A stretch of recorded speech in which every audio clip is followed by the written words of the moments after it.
Hi guys, Diecast Empress here, back for another quick cars review. Now today I'm finally going to be able to review the Revo Kos, or Revo Kos should I say, he's not the Revo Kos, but Revo Kos from Cars on the Road. I know I'm really late to the game with this one, but I just haven't been able to find one. I went to Smith's, I went to B&M, I couldn't be bothered to really get one off eBay because I knew eventually I would find one in my local B&M or Smith's, and it just took me all this time to finally get one. And so here we are, I'm finally giving Revo Kos the review that he thoroughly deserves, and I can finally stop using my colour changer Revo Kos for group shots or other reviews or size comparisons because he's just no longer needed.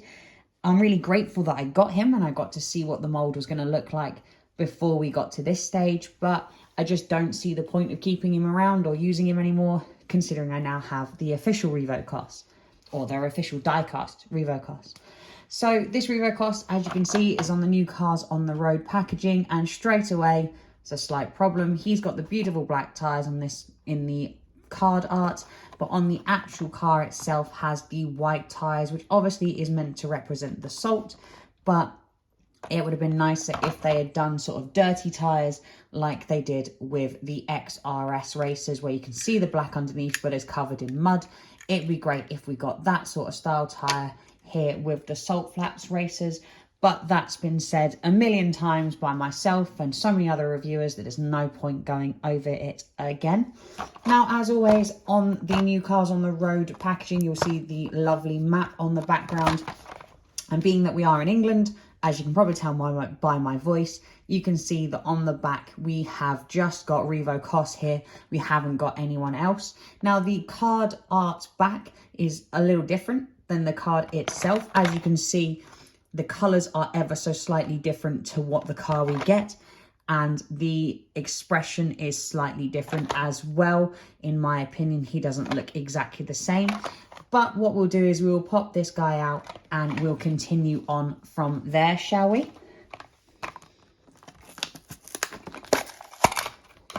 So, we finally have Revo Kos here out and in my display. I am over the moon with this guy, although mine does have a little bit of a blemish on his forehead here, or his nose, if you will, with the car, but I'm not really that fussed. I've waited this long to get this guy. I'm just so excited to finally have him. Now he has got this nice big air scoop here to suck in air into the engine to keep it nice and cool, or to activate the turbo, or some other car word that I don't really understand. But the decals on this guy are amazing. He's got the numbers down the side here. So we have J12071 and 115. And again, that beautiful 115 on the roof, as you can see there, with sort of the gold writing. And you get that on the back as well as an MCL. Now we do get some bumpers and some beautiful exhaust parts on this guy that are a little different than your sort of bog standard looking exhausts. I do absolutely love him. He is, especially sort of the salt splat races, they are some of my favourite cars in the Cars on the Road short or shows, because they are just so different to your normal designs. Now, to bring in some representation, some different versions of them, we do have Royce Revsley. As you can see next to him here, they do look very, very good together. The colours work really, really well. Just zoom you in a little bit. As you can see, they do match and work really well together. And then we do also have a Gearston Marshall, who, as you can see, is very similar to Revo Kos, but they are redesigned. They're obviously using the similar sort of base body, but redesigned. As you can see, the exhaust is completely different.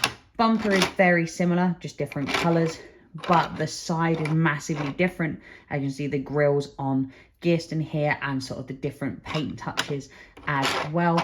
But I think these three together look absolutely incredible.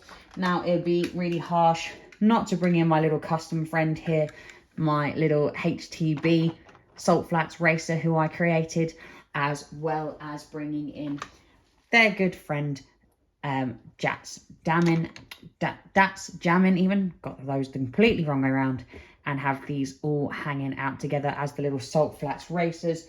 And then lastly, couldn't talk about Salt Flats, come on brain, without bringing in Sarah Cogs and Nora Yuki as well. So we've got a nice little group shot of all of the cars together that we've got from the Salt Flats. Now I don't have Peggy Liner yet. I do want to grab her. I'm going to hopefully be picking up that 9-pack as soon as possible and get that reviewed for you. But as of right now, it's my little Salt Flats collection, and yeah, I'm very, very pleased with them.